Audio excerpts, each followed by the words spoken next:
Bismillahirrahmanirrahim. Assalamualaikum warahmatullahi wabarakatuh. Alhamdulillah wa syukurillah. Wassalatu wassalamu ala rasulillah Sayyidina wa habibina wa maulana Muhammadin wa ala alihi wa ashabihi wa dhurriyatihi ajmain. Raditu billahi rabba wa bil islami dina wa bi Muhammadin nabiyya wa rasulah.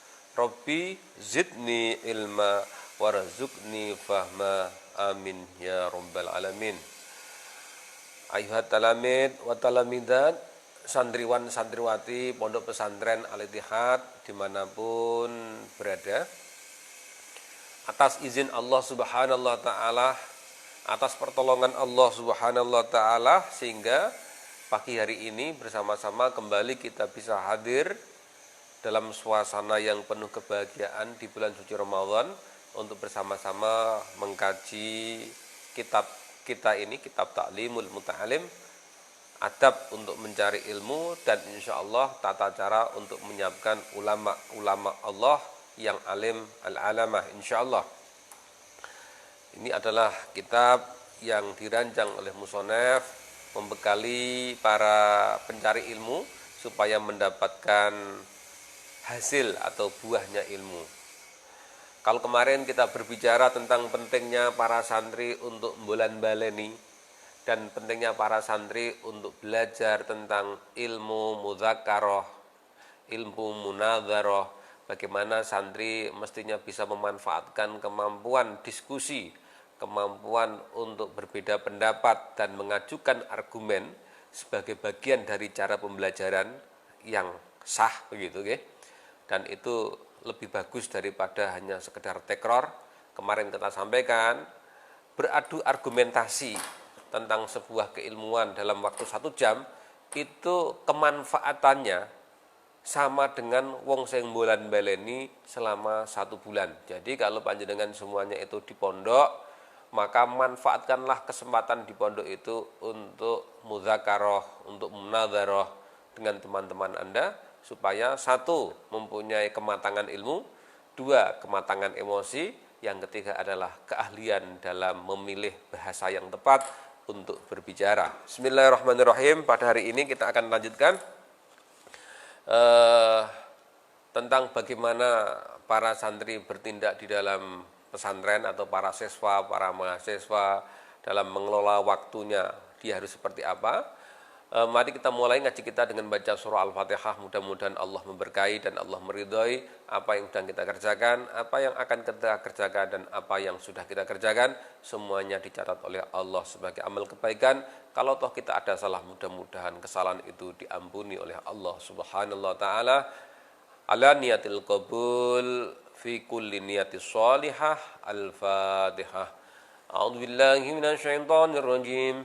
Bismillahirrahmanirrahim. Alhamdulillahi rabbil alamin. Arrahmanir rahim. Maliki yaumiddin. Iyyaka na'budu wa iyyaka nasta'in. Ihdinas siratal mustaqim.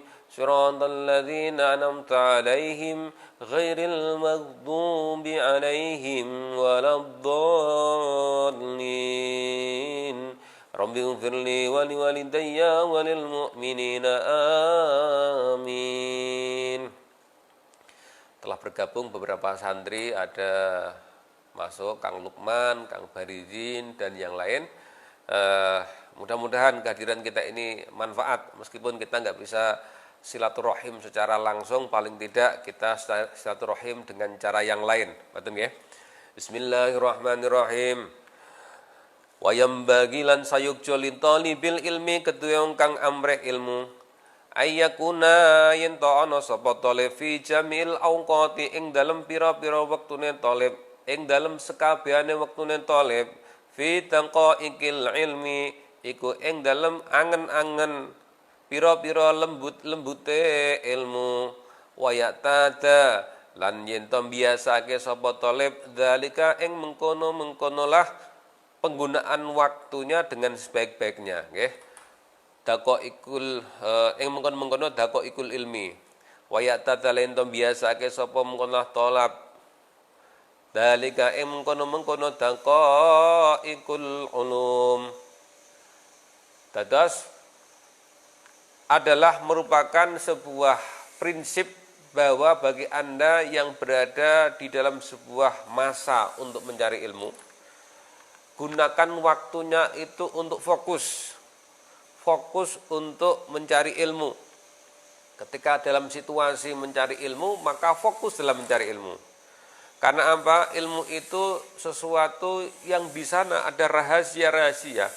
Ada namanya daqaiq. Daqaiqul ulum. Lembutnya ilmu.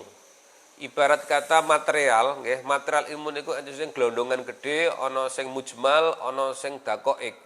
Nah, sing daqaiq niku sing lembut-lembut niku butuh ketelitian. Sampeyan sinau nahwu niku biasane belajar tentang kaidah niku mujmal. Ketika dipraktekkan di dalam sebuah pembacaan kitab itu sudah bicara tentang daqaiqul ulum. Nah, sampean sinau apa wae, pasti di sana ada daqaiqul ulumnya. Nggih. Contohnya yang paling gampang guru matematika niku nggih. Guru matematika ngasih satu rumus Pitagoras. A kuadrat plus B kuadrat sama dengan C kuadrat. Mencari garis miringnya. Rumus ini si ditok kuwi. Tapi begitu nanti diterapkan dalam soal-soal itu bisa lebih dari 1000 soal diwolak-walik rumusnya jadi rumusnya podo tapi cara mencari persoalan yang akan dicari itu bisa berbeda-beda. Namanya daqaiqul ulum. Lembut-lembute ngelmu. Sampai digawe persoalan apa wae apa meneh sing sinau matematika ning sing biasane sirahe mumet. Ana cos tangen, ana sinus gitu. Aku dhewe lali rumuse. Engko diwolak-walik. Jika diketahui sisi depan sekian, maka berapa besarnya sisi miring yang berada di sumbu X, misalnya begitu. Iku nak jenengan mboten ngulinakake untuk membahas itu secara detail. Tahunya ya cuma rumus tok tetapi implementasinya ndak bisa. Contoh misalnya ngeten. Sampeyan sinau ilmu fikih. Sing batalke wudu inggih menika salah satunya adalah ketika ada seseorang dia misalnya hilang akal. Hilang akal ya. Hilang akal berarti dia itu tidak sadar. Enten persoalan misalnya ngeten. Ada orang mendengar sebuah berita yang sangat membuat dia berduka. Tiba-tiba dia itu sampai saking bingungnya itu teriak-teriak, bengok-bengok seperti tidak sadar.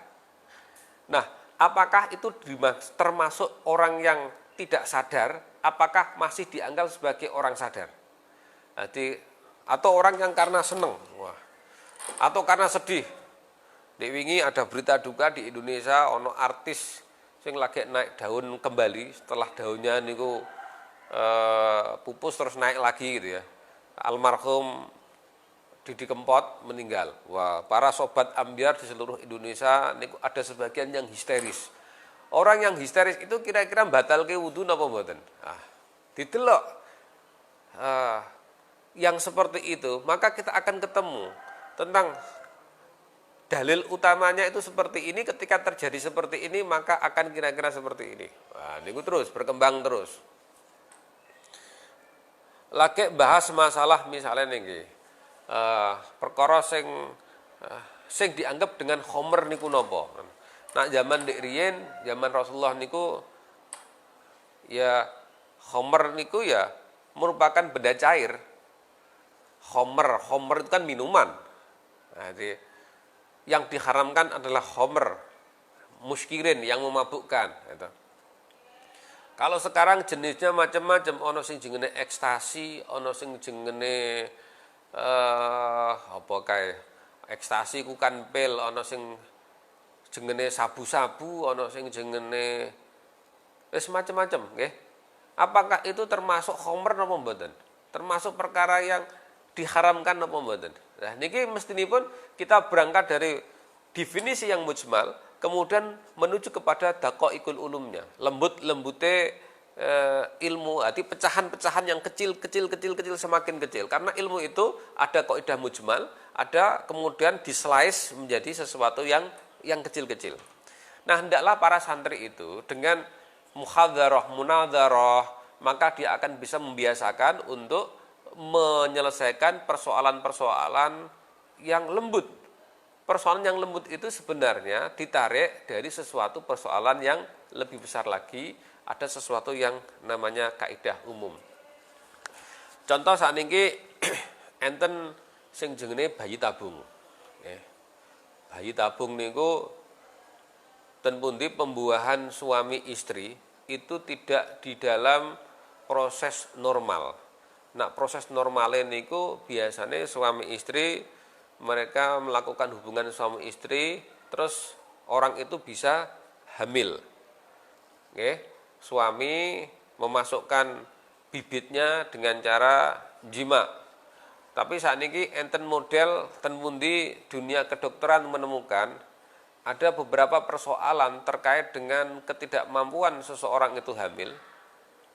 Kemudian muncullah teknologi yang namanya bayi tabung. Bayi tabung niku pembuahan di luar rahim.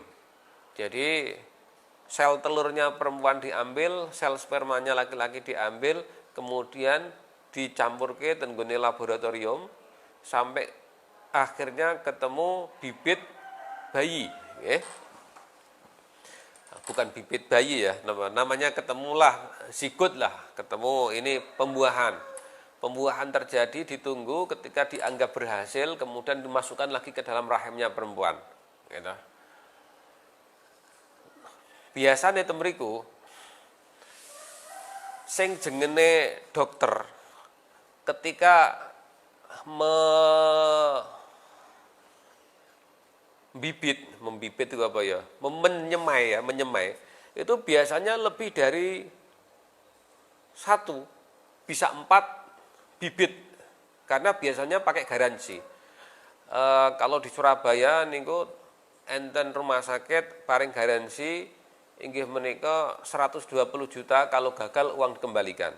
Jadi ibu-ibu yang mungkin atau mas-mas yang pengen punya anak kok belum bisa mendapatkan keturunan, niki ada namanya kegiatan bayi tabung di mana biayanya sampai 120 juta.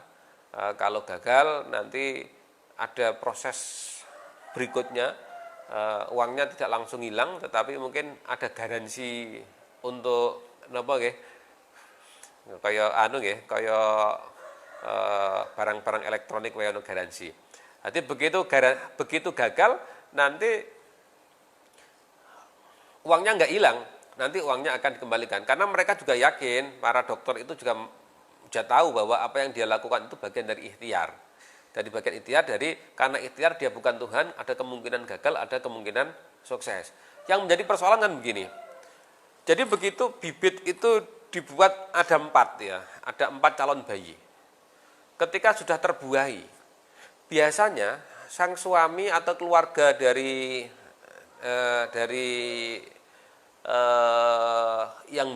yang bibit itu ditanya, apakah keempat-empatnya ini akan dimasukkan ke rahim ataukah satu saja.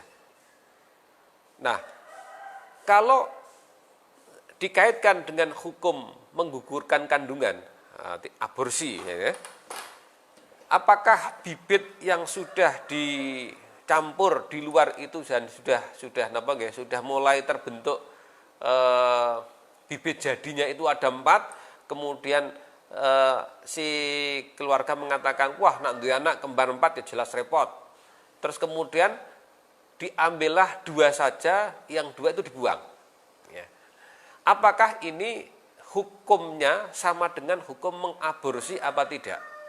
Ya.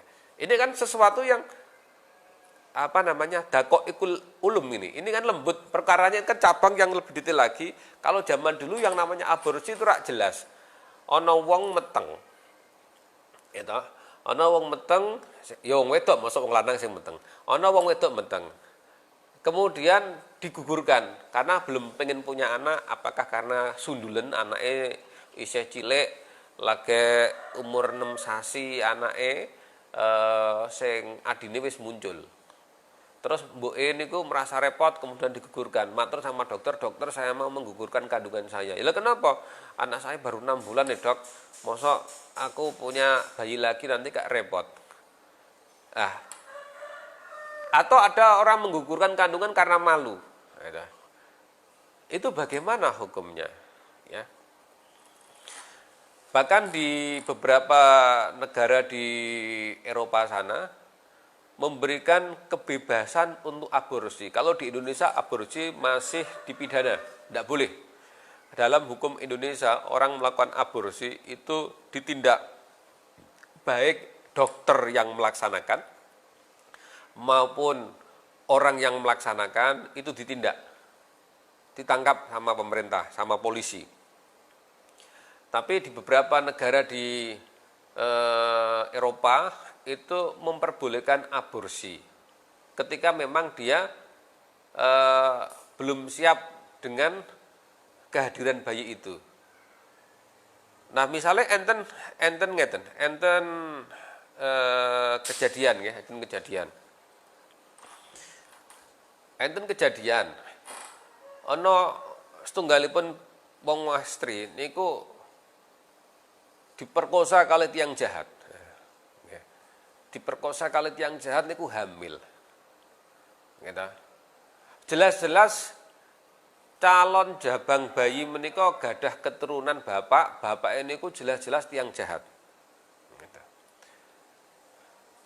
Bagaimana hukumnya menggugurkan kandungan dari orang yang diperkosa dan dia tahu betul bahwa yang memperkosa adalah orang yang sangat jahat. Sebagaimana kita tahu bahwa salah satu kewajiban dari orang tua adalah mencarikan bibit yang baik kepada anaknya. Jadi nak nikah kon golek bibit sing apik, gitu. Lah sakniki sampun kedadian ana wong wedok diperkosa wong jahat, hamil, gitu.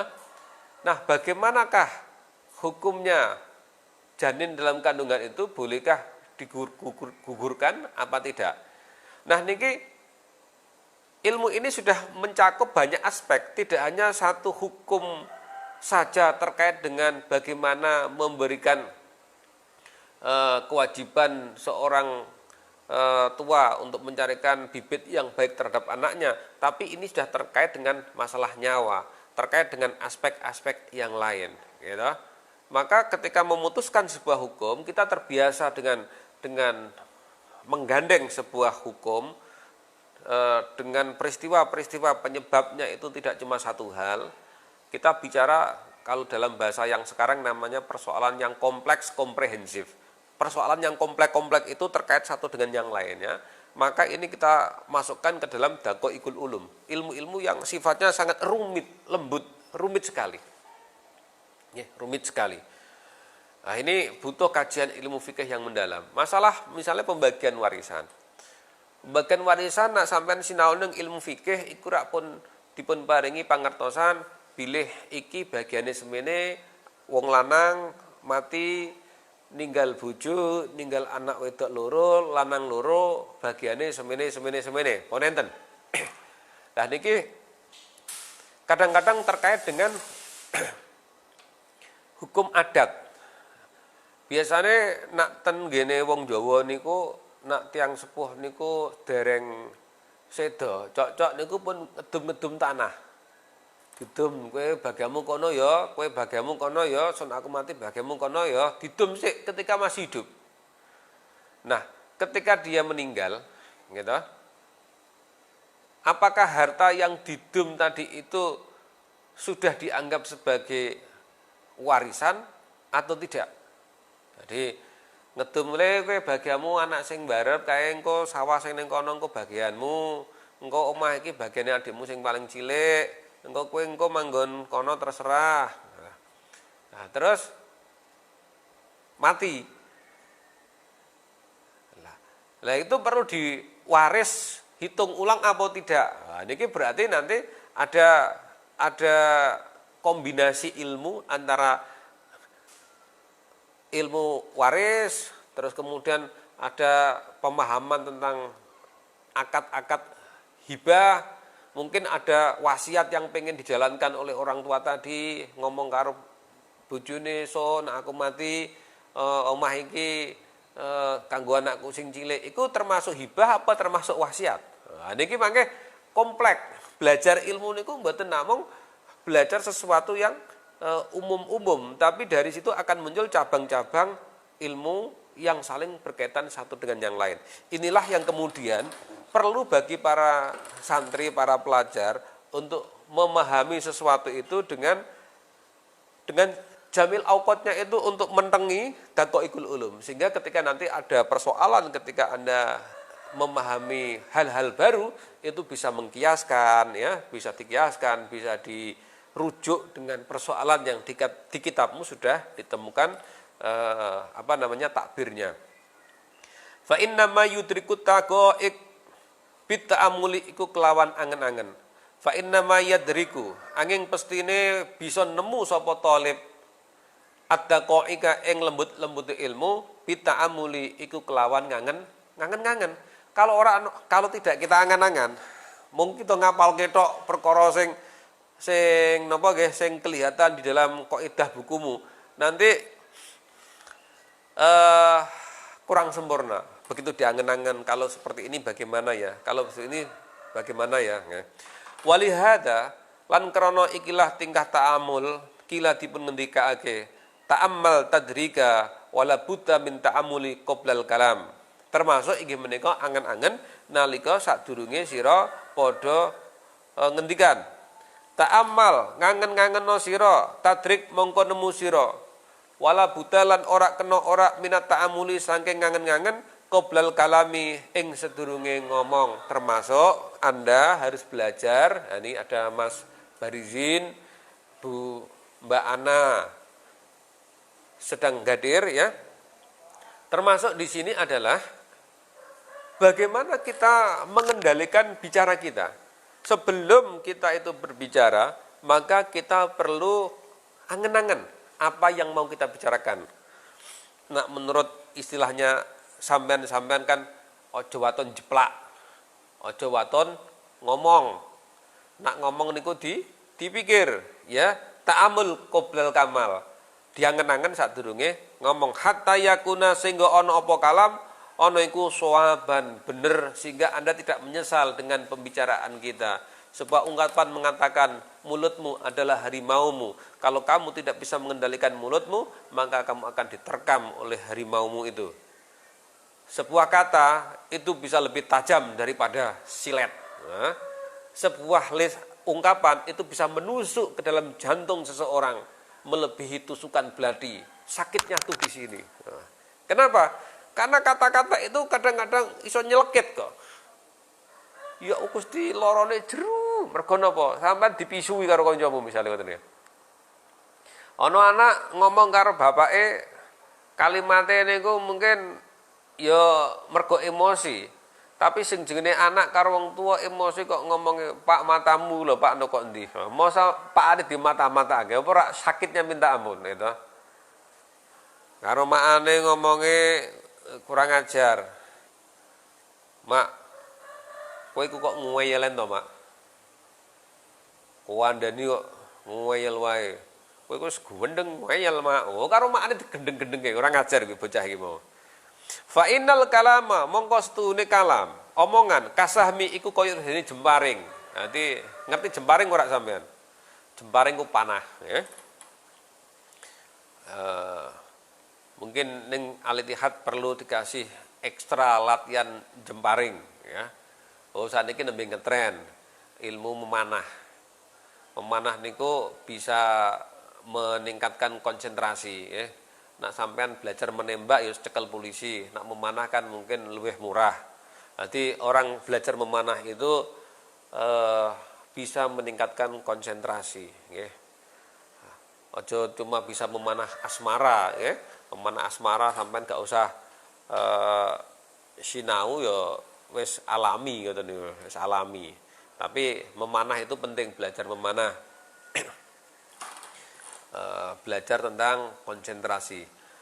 Fa innal kalama kasahmi, septune omongan kasahmi iku kok dene jembaring. Jadi bisa melukai orang ya, bisa menembus sesuatu. Fala buta mongko ora kena ora artine wajib min takwimihi sangking jejegake kalam bita amuli kelawan ngangen-ngangen qoblal kalami ing dalem sadurunge guneman hatta yakuna sehingga ana apa kalam ana iku musiban bener. Waqala lan dipun ngendikake fi usulil fikih ing dalam kitab usul fikih. Ngendikane ngeten, hadza aslun kabirun wa huwa ayakuna kalamul faqih al munadir bi ta'amuli. Hadza utawi ikhlas ta'amul, angen-angen iku aslun kabirun, iku pokok kabirun kang gedhe. Wa huwa utawi aslul kabir ayakuna ento ana apa kalamul faqih, pengendikane wong kang alim wal al munadir nggih kang nembe adu nalar bi ta'amuli iku kelawan angen-angen.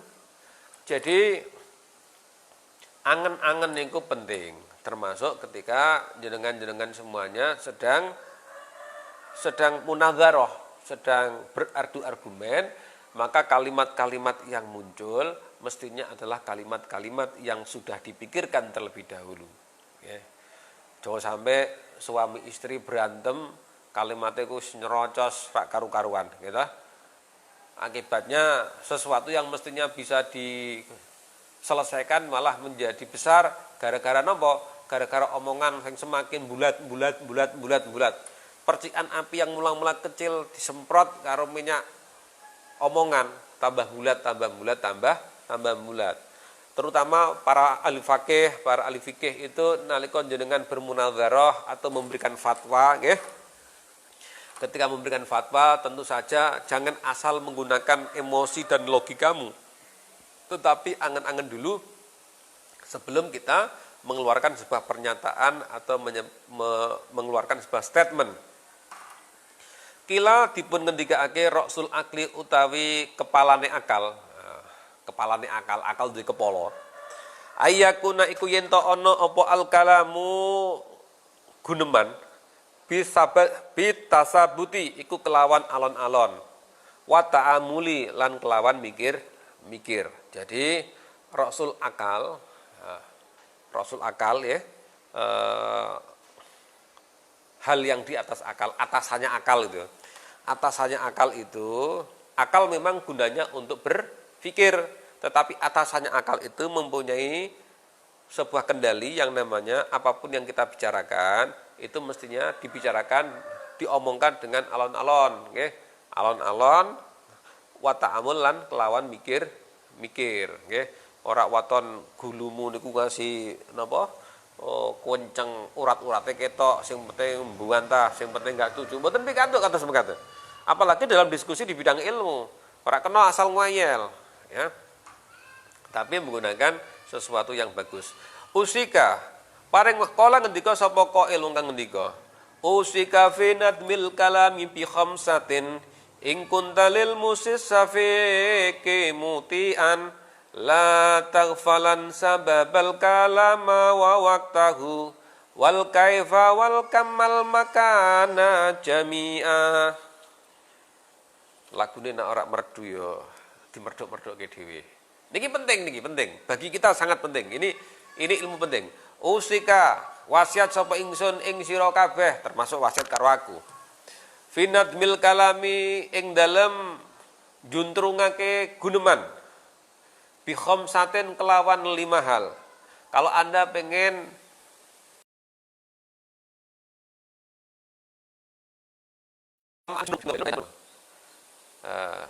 tepat lah ngoten ya. Kalau Anda pengen bicaramu itu tepat, nggih, nak jenengan kepengin ngomongin niku maces, apa ya maces ya. Ngomongin niku saged manjur, nak ngendikan niku saged berbobot, berwibawa, saged pas, nggih. Niki problemnya para orang tua niku nak ngomong anake dong gak gelem percaya. Oh, anak kandhane wong tua ngeyel wae. Ini apakah karena bicaranya orang tua yang tidak pas terhadap anak? Atau misalnya ada seorang guru ngandani murid itu gak digugu terus. apakah gaya bicaranya yang tidak pas. Apa meneh ana pengurus pondok ngei arahan pada napa nggih? Ngei arahan pada para santri ngoten nggih. Ternyata temeriku juga pada tidak merhatikan. Malah dinyek, apakah ini cara ngomongnya yang keliru? Jadi, sehingga seringkali menimbulkan kesetresan orang-orang yang bicara, kesetresan orang-orang yang mendidik, ya. Guru ngasih stres mergo napa muridé duablek. Kon sinau ora ono sing sinau. Wong tua stres, anake kuweset-kuweset. Kon nyapu gak gelem, kon sinau gak gelem, ndelok TV terus. Nyekel HP terus, stres wong tuane. Gitu. Apa misalnya ada seorang istri yang pusing, bojone gak mulih-mulih, misalnya. Suami pusing, bojone njaluk blonjo terus. Dan ini perlu yang namanya belajar ilmu kalam. Bagaimana belajar ilmu, bagaimana mengatur pembicaraan. Ing kunta lamun ana sira lil musi iku maring wong wasi ing kunta lamun ana lil musi maring wong kang wasiat asyafiku kang welas mutian niku manut ing kunta lamun ana sira lil musi syafiqi mutian. Ini akan aku sampaikan 5 hal. 5 hal ini insya Allah bermanfaat apabila kamu taat terhadap apa yang diwasiatkan. La taghfalan, ojo lali sira siji sababal kalami ing sebabe guneman.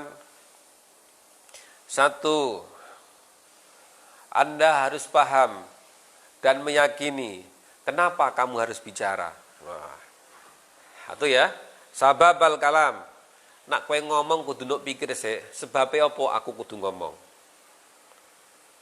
Karena yang namanya kalam itu mesti harus mufid. Kalam niku mboten waton jeplak. Kalam niku mboten kados suarane pitik bengok-bengok, mboten kados suarane kambing ngembek-ngembek. Kalam itu adalah sesuatu yang keluar dari mulut kita sehingga itu harus mustafid ya, harus maedai. Harus maedai. Sehingga ketika kamu akan berbicara, pertama adalah kita harus memikirkan bahwa sebabnya apa aku kudu ngomong. Oh, aku iki kudu ngomong iki, mergo napa? Ini karena penting sehingga saya harus berbicara. Jadi kadang-kadang ketika Anda tidak tahu sebabnya ngomong, asal ngomong saja malah menimbulkan sesuatu yang menimbulkan sesuatu yang salah paham. Niatnya sampean pengen mengakrabkan suasana, tetapi pilihan katanya itu enggak tepat sehingga Anda keluar dari konteks mengakrabkan suasana. Tujuannya sampean pengen benerake tapi dengan cara yang mungkin tidak tepat, maka akan keliru. Maka di awal Anda harus tahu pilihan diksi kata. Diksi kata ini untuk siapa saya bicara? Sababal kalamnya itu apa sih asal usul dari kalam itu? Ini akan mempengaruhi kosakata yang kita pilih. Wawaktahu lan waktune guneman. Jadi ini waktune guneman itu penting karena kadang-kadang ketika kita berbicara itu memperhatikan waktu akan terkait dengan misalnya kencang dan rendahnya intonasi suara. Sampean ngandani bocah-bocah sing lagi sing lagi dolanan, misalnya ono cah bal-balan ngoten nggih. Sampean kandhani ndek lagi seneng-senenge bal-balan ngoten nika nggih. Angel masuk, tapi tunggu mereka itu selesai kegiatannya lagi diceramai. Ana bocah lagi ngeleh wetenge, lagi ngantuk, untuk kandhani ngono yo angel. Wawaktuhu, cari suasana yang paling tepat untuk bicara. Makanya seringkali kita perlu mencari suasana, ya, mencari suasana. Wawaktahu. Biasanya suasana yang tepat akan memberikan memberikan dampak yang tepat. Wal kaifa lan carane. Cara ngomongnya itu diatur. Anda tahu tujuannya ngomong, sudah benar. Tujuan ngomong saya adalah ini. Kemudian kita memilih waktu yang tepat untuk ngomong, waktunya sudah ada dipilih yang tepat. Wal kaifa, cara menyampaikan itu juga penting. Wal kamma, lan wilangane guneman, wilangane omongan. Wilangane omongan itu juga penting. Kadang-kadang seorang anak yang dinasihati dengan cara yang sama, itu malah dianggap musik. Makanya ngomong dikira musik, musiknya mulai. Berarti makanya kalau sinau, wah gunemane ini panjang, anaknya malah guyu. Itu bergono apa? Karena nggak masuk. Jadi perkaranya itu bulan baleni terus. Bocah ngasih apal, setelah ini mesti kalimatnya ini, setelah ini mesti kalimatnya ini. Itu bocah apal. Sehingga kita perlu mempunyai gaya bicara yang bervariasi. Al-makan lan panggonane kalam jami'an sekabehane. Dadi sampean nak ngomong niku kedah ngertos empan papan, nggih. Nagih hutang kok sampean ning pasar ning ngarepe wong akeh, nggih. Niku malah mangke tukaran karo napa nggih? Karo tanggamu. Sampean kebetulan utang karo tanggamu, bejajine utang mungkin 1,5 juta, gitu. Bareng ketemu ning gone arisan, tanggamu niku ngomong, "Yu, kapan yu? Utangmu sing 11,5 nok sahur. Iki anakku wis butuh bayar SPP." Oh, sakane wong ngarisan niku krungu kabeh. Asline ya apik, sebabul kalam niku ya sebabe napa wau kepengen nagih utang, tapi panggonane ning gone arisan sing didelok wong pirang-pirang niku mau malah ndadekake napa? Ndadekake tukaran, gitu. Kesempatan kok, mumpung ketemu kok, ya kesempatan mumpung ketemu, tapi niku wau sampean kedah ndelok empan papan. Ini suasana apa? Misalnya ada acara napa takziah nggih, ana acara takziah, malah mriku sampean mumpung tekan mriki langsung ngomong to the point mawon. Wah, perkawis ingkang dereng rampung babakan utang piutange riyen anake sampean nika pripun? Lah, makane lagi apa? Berduka cita bojone mati iki ditagih utange anake. Ya engko sik lah didelok kondisi empan papane. Termasuk adalah ketika para santri ning pondok menika nembe sinau karo kancane, nggih. Ujungane wong ngapalke niku nggih sae. Tapi ketika malam hari jam 1 sampean karo bengok-bengok ngapalke alfiah karo bengok-bengok jam 1 bengi niku ya sampean ya dipisui tiyang kathah. Gitu. Mergo napa? Mergo wektune gak pas, wong dalu-dalu jam 1 bengi kok sampean bengok-bengok, nggih. Nak kepen ngapalke dalu-dalu ya mestine dengan suara yang lirih. Sama santri diskusi manggone ning masjid. Wah, diskusi ning masjid nganggone gedor-gedor meja. Niku nggih mboten pas, nggih. Semuanya harus ada 5 hal yang diperhatikan. 1, kenapa kita harus bicara? Why-nya, ya. Yang kedua adalah kapan kita mesti ngomong, ya. When. Ya. When-nya harus tepat. Yang ketiga, kaifa, ya. Ini bicara tentang how, ya. Bagaimana caranya? Ketika kita ngomong itu how-nya gimana, ya. Kam, berapa banyak pembicaraannya? Al-makan itu bicara tentang where, ya. Di mana kita mesti bicara, ya. Di mana kita mesti bicara. Karena ini mempengaruhi banyak hal di dalam keberhasilan dari pembicaraan kita. Wa yakunulan sayukjo ing yen to ana sapa talib ana iku mustabidan amre faedah fi jamil auqati ing dalem saben-saben pira-pira wektu wal ahwali lan pira-pira tingkah min jamiil ashasi saking sekabehane pira-pira awa-awaan. Jadi Anda disampaikan sama musannaf ini, jadilah engkau menjadi orang yang bisa mengambil faedah, orang yang bisa mengambil manfaat dari semua tingkah-tingkah yang ada dari semua siapa saja. Kalau itu bagus, Anda bisa ngambil. Ya. Mungkin dari seniormu, mungkin dari juniormu, mungkin dari gurumu, kalau itu bagus, ambil manfaatnya. Ya. Jadi tiap hari harus ada faedah hikmah yang bisa kamu ambil.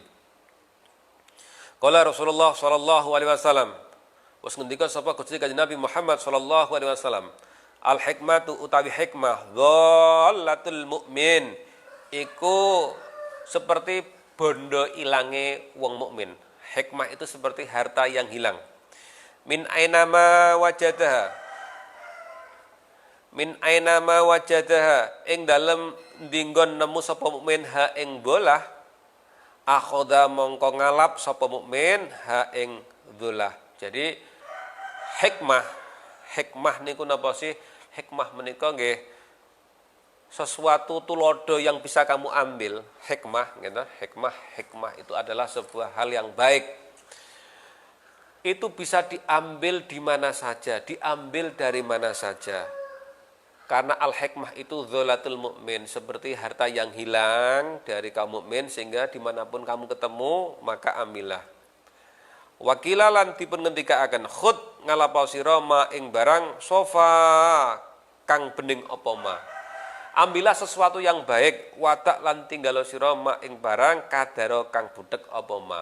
Sesuatu yang baik segera kamu ambil, sesuatu yang jelek jangan segera kamu ambil, ya. Bisa jadi pelajaranmu itu berasal dari pengendikan yang tidak disengaja yang dilakukan oleh anak kecil. Okay. Ada pengendikan yang disampaikan oleh orang tua, bisa jadi pengendikan yang disampaikan hatta oleh cah angon ngoten nggih. Panjenengan ngertos ada kisah sahabat yang mencoba menguji iman dari seorang penggembala kambing. Wakila tinggi-tinggi akan sahabat Umar ibn al-Khattab.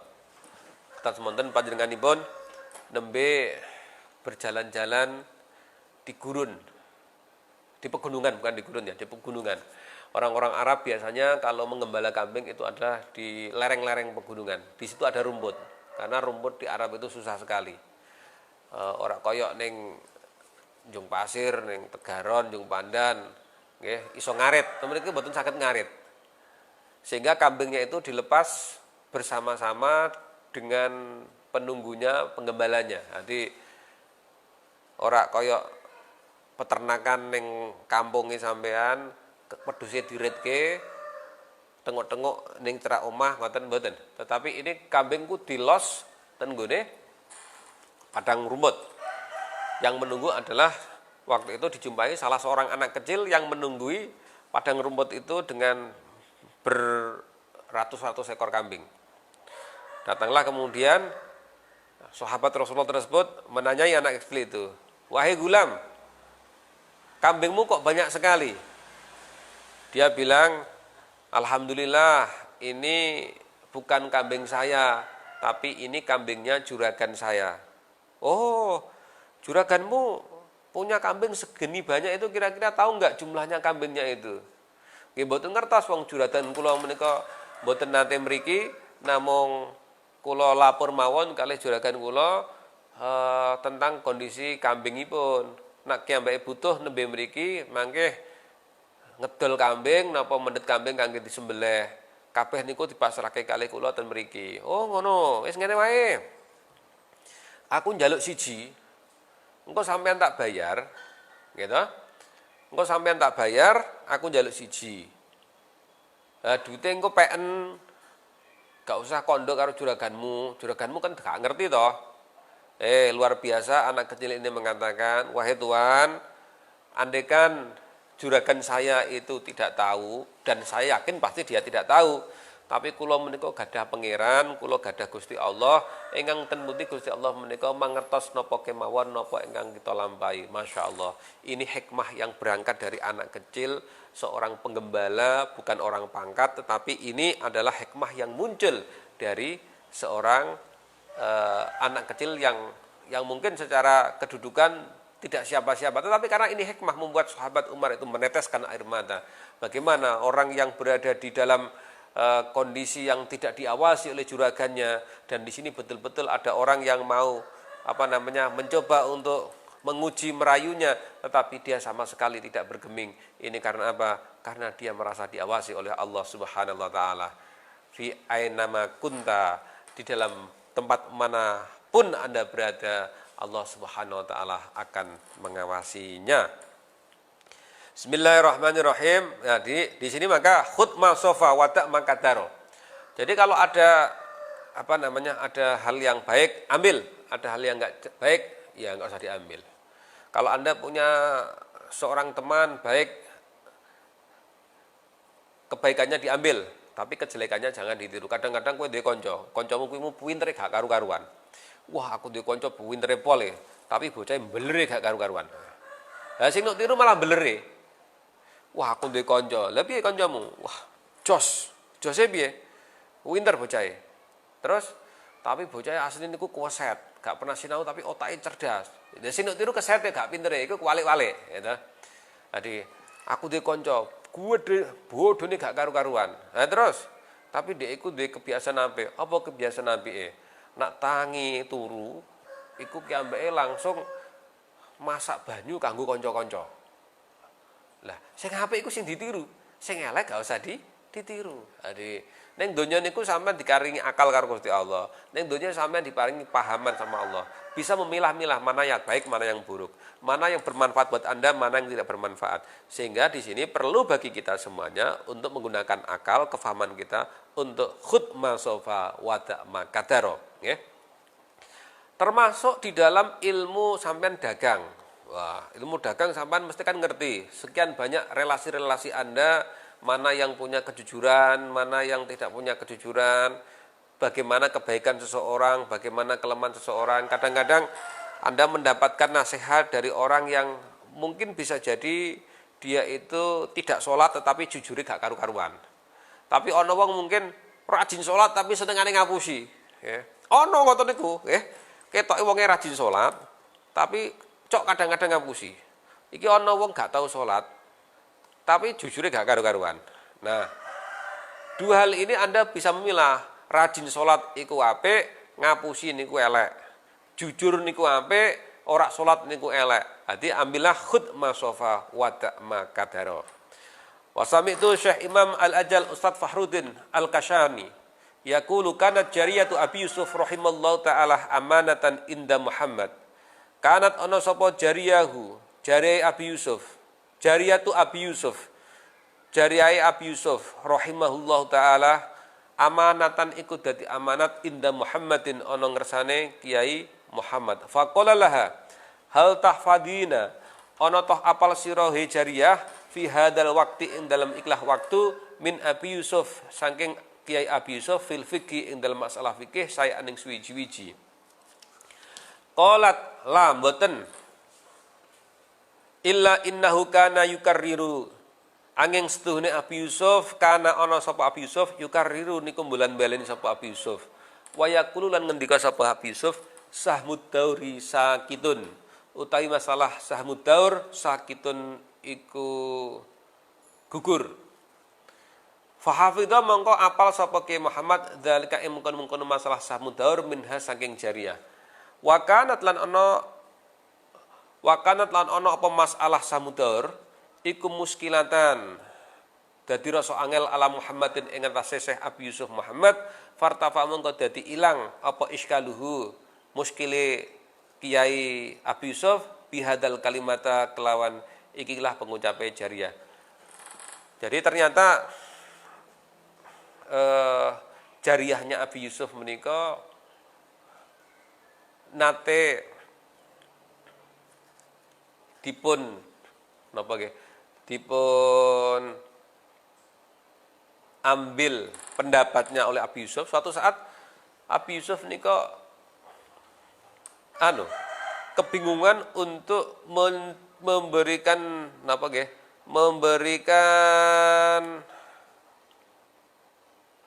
penjelasan tentang sahmud daur. Dan kebetulan jariyahnya itu tahu. Begitu Kiai Yusuf ngomong sahri daur sakitun,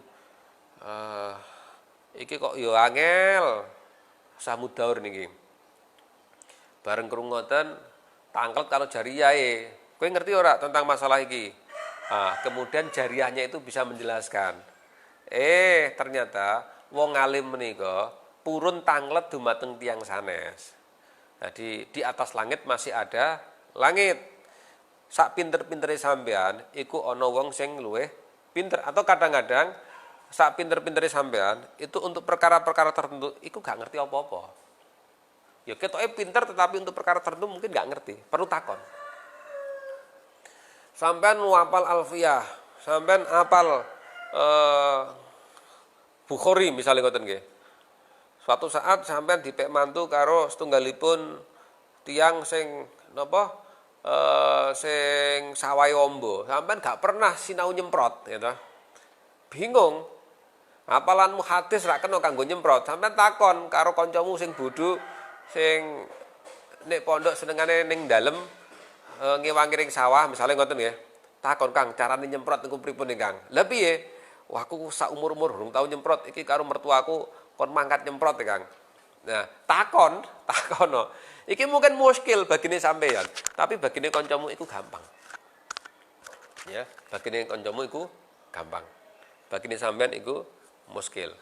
Sampean takon karo aku pripun carane ngoperasike napa komputer niku pripun toh carane ngetik ten komputer. Iso aku, tapi piye carane macul sing cepet ora patek kesel iku carane piye, aku ya ora patek paham. Nah, jadi banyak hal yang kita paham di satu sisi tetapi kita tidak paham di satu sisi. Mungkin Anda sangat piawai di bidang ilmu tertentu tetapi mungkin lemah di bidang ilmu tertentu. Anda bisa perhatikan kancamu mungkin ahli ning nggone fikih tapi dia keteter ning nggone ilmu balaghah. Ana mungkin ahli ning nggone ilmu hadis tapi dia keteter ten nggone ilmu sanesipun. Nah, niki kita perlu tukar pikiran. Ono kancamu sing ahli matematika, wah, tapi ning nggone ilmu IPS, ilmu sing apal-apalan gak iso. Ono sing ahli ngapalake, tapi ning nggone ilmu logikane macet. Wah, dia nak kon ngapalke pinter gak karu-karuan. Ngapalke, menghafal, tapi begitu dikasih ilmu logika gak mlaku. Sing diisoke dhek yo ngapalke, tapi kalau logikanya suruh jalan sendiri gak mlaku. Kathah sing ngoten niku. Nggih. Banyak orang yang pinter di bidang tertentu tetapi dia mempunyai kelemahan di bidang yang lain. Bismillahirrahmanirrahim. Fa'ulima mongko kinaweruan anal istifadata setune amre faidah mumkinatun iku kongang mingkuli ahadin saking saben-saben wong suwiji mengambil manfaat itu bisa dari siapa saja. Qala dawu sapa Abu Yusuf hina kilalahu bima adrakta ilma. Hina iku nalikane ditakoni sapa Abu Yusuf hina kilalahu nggih ing nalikane ditakoni lahu maring Abi Yusuf bima kelawan apa adrakta nemu sapa sira merkule sapa sira al ilma ing ilmu. Wahai Abu Yusuf, kenapa engkau bisa mendapatkan ilmu yang begitu tinggi? Qala ngendika sapa Abu Yusuf, mastangkaftu ora isin sapa ingsun minal istifadati saking amrih faedah wala bahil tulan ora pelit sapa ingsun bil ifadati kelawan awe faedah. Aku dapat ilmu itu punya dua rumus. Rumus pertama adalah aku tidak malu-malu untuk mencari faedah, bertanya kepada seseorang. Dan yang kedua adalah aku tidak pelit ketika ada orang minta pendapat terhadap saya. Nah, ono kancaku njaluk diterangke tak terangke, aku ora pelit. Nah, aku tidak tahu, aku tidak malu untuk bertanya. Malu bertanya akan sesat di jalan. Ya.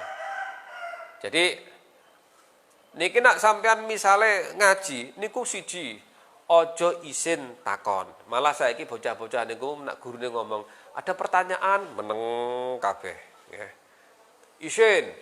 Nak takon kok diisin-isin karo koncone. Wah, lho takon kok isin. Nak kalau memang tidak paham, Anda bisa hands up, angkat tangan Anda. Maaf, Yai, menawi dipun paringaken dalem badhe nyuwun pirsa niku sebabe napa kok kados mekaten ingkang dipun serat. Wah. Matur sing sae. Kula dereng paham bab masalah menika. Niku jenenge ora isin. Tapi aja ngisin-ngisinke Lho kok saged ngisin-ngisin ke? Gurune ngomong, para santri atau para murid semuanya ada pertanyaan? Ada yang nggak paham? Ngajong. Oke silakan, mana yang kamu nggak paham? Semuanya, itu gebuk wae. Semuanya nggak paham. Iku gurumu ya semaput pingsan langsung, gitu. Nanti, ndi sing nggak paham? Ya kamu jelaskan. Niki ingkang kula dereng paham, ngoten nggih. Ampun, mana yang nggak paham? Semuanya. Wah, ini semuanya nggak repot. Nggih. Ojo pelit, wala bahil tuh. Tapi ngono mau, ojo ning waktu ujian. Waktu ujian kok sampean apa? Njaluk contoh karo kancamu. Nggih. Jawaban nomor 3 pire? Kancamu ngomong, wah, bahil. Ora bahil lho, jenenge ujian iku pancen sampean kudu taat karo peraturan, taat kalih guru inggih menika mboten pikir untuk contoh-contonan, tetapi kancamu ujian nek jaluki contekan gak gelem nek arani bahil niku mboten pas nggih. Wakila li Ibni Abbas radhiyallahu anhu. Bima kelawan opo sebab opo adrokta merkulih panjenengan wahai Ibnu Abbas al ilma ing ilmu. Kala jawab sapa Ibnu Abbas bilisanin saulin wa qalbin akulin. Bilisanin kelawan lesan kang akeh. Bilisanin saulin kelawan lesan ingkang akeh uli tetakon. Dia mau menggunakan lesannya untuk bertanya. Wakol bin akulin lan kelawan ati kang ule mikir-mikir. Jadi mau berpikir dan mau bertanya. Wa innama summiya talibul ilmi ma taqulu. Wa innama summiya lan angin pesene den arani sapa talibul ilmi wong kang padha ampreh ilmu diarani matakulu ing sebutan matakulu. Santri niku mesti sebutannya adalah matakulu. Likasroti ma krana akeh perkara yakuluna kang padha ngucapake sapa mengkena talib fi zamanil awal ing dalam zaman kuno. Matakulu fi hadhil mas'alah. Wa inna ma tafaqah Abu Hanifah. Wa inna ma tafaqalan angin pesne dadi ngalim ilmu fikih sapa Abu Hanifah ta Imam Abu Hanifah bikasratil mutarohati kelawan sebab akeh debat wal mudzakarati lan rembuk masalah fi dukanihi ing dalam tokone Abu Hanifah hina kana ing nalikane ana sapa Abu Hanifah ana iku bazazan pedagang kain. Ya, ternyata belajar ilmu itu tidak hanya di pondok. Belajar ilmu itu ternyata tidak hanya di kampus. Belajar ilmu ternyata tidak hanya di sekolahan. Imam Abu Hanifah mendapatkan banyak sekali ilmu pengetahuan, terutama di bidang fikih, adalah ketika senang mudzakarah, mutarohah di toko kainnya. Ning nggone toko kain sambil ngenteni pembeli. Jenenge toko kan kadang-kadang ana sing teko ana sing mboten nggih. Pas kosong digawe mutolaah. Kemudian dia menulis. Ya. Jadi ternyata dadi kiai niku saya menawi gadah pendamelan pekerjaan yang sifatnya yang sifatnya niku saged kanggo nyukupi pangupa jiwane. Jadi kiai niku sampean nak saged dadi kiai niku nggih ampun mung nyegerke undangan kondisi pengajian, undangan kon mulang ngaji, nak saged sampean besok ketika sudah mulai berumah tangga, nggih, ketika sudah mulai terjun di masyarakat, sampean gadah pangupa jiwa. Sing ten mriku saged dengan andhalaken kangge nyekapi kebutuhane sampeyan, nggih. Mangke sifat tomak jenengan niku mboten ngganggu. Ana kiai pun gadah sabin, pun gadah toko misalipun, pun gadah pendamelan dados pegawai misalipun. Maka ketika dia berceramah, ketika dia mengaji, ketika dia menyampaikan fatwanya, tidak ada embel-embel keduniawiaan yang mengganggunya. Karena baginya aku dibayar gak dibayar, aku wis duwe penghasilan kok. Jadi nek iso memang dadi kiai ku sugih, nek iso, gitu. Nek iso dadi kiai niku sugih, bisa memberi tujuannya, memberi kepada santri-santrinya, memberi kepada umatnya, ya. Santri ya ngono, nak ngundang kiai aja medhit-medhit, kiyaine wis teko mung matur nuwun tok kan sangoni iki jenenge kebangetan, gitu. Jadi Niki penting bagi para santri supaya Anda bisa mandiri dan bisa selalu menambah ilmunya. Contohnya pun Imam Abu Hanifah menika ketika beliau menjadi kiai, menjadi ulama, beliau itu memiliki usaha sebagai pedagang toko kain. Ya. Mbok mangke sampean sebagai pedagang es, apa sebagai pedagang buah, apa sebagai pedagang mobil, apa pedagang motor, wallahu alam. Monggo terserah, yang penting diupayakan untuk selalu menghasilkan ilmu apapun profesimu, nggih.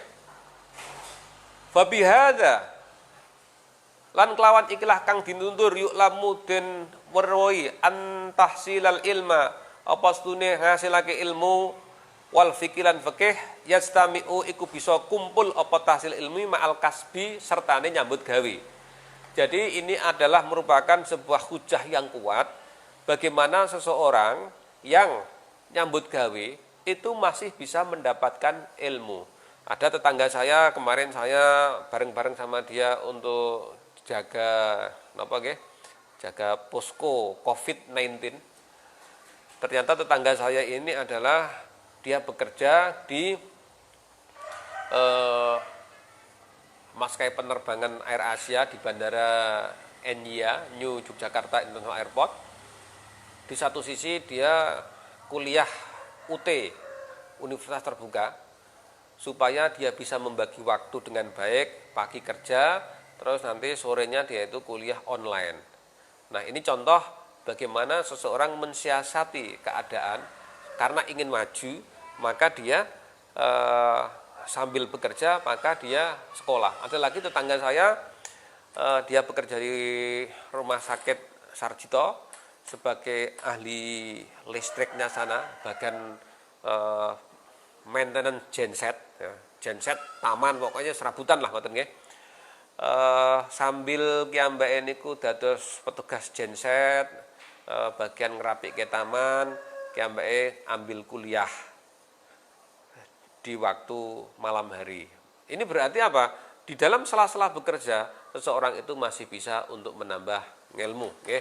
Banyak sekali para jamaah kami itu mereka sudah pada kerja dan dia tetap berusaha untuk mendapatkan ilmu agama di malam hari. Inilah pentingnya bagi kita semuanya untuk selalu berusaha dan berusaha setiap hari menambah faedah, menambah ilmu pengetahuan, menambah wawasan, bagaimana kita mengatur pembicaraan kita, bagaimana kita mengambil manfaat dari apa yang Allah Subhanahu wa taala berikan kepada kita dari makhluknya. Karena setiap hari selalu ada hikmah yang bisa kita ambil. Setiap hari ada manfaat yang bisa kita gunakan. Insya Allah ini bermanfaat buat kita semuanya. Saya rasa untuk ngaji kita hari ini cukup dulu sampai di sini. Mudah-mudahan kita selalu semangat, kita selalu berharap ditolong sama Allah, selalu rendah hati, dan yang paling penting adalah menggunakan batin kita untuk angan-angan ilmunya Allah Subhanahu wa taala dan berdoa mudah-mudahan ilmu kita bermanfaat. Usikum wa nafsi wa iyaya bitaqwallah faqad fazal muttaqun. Aqulu qouli hadza wa astaghfirullahal azim. Assalamualaikum warahmatullahi wabarakatuh.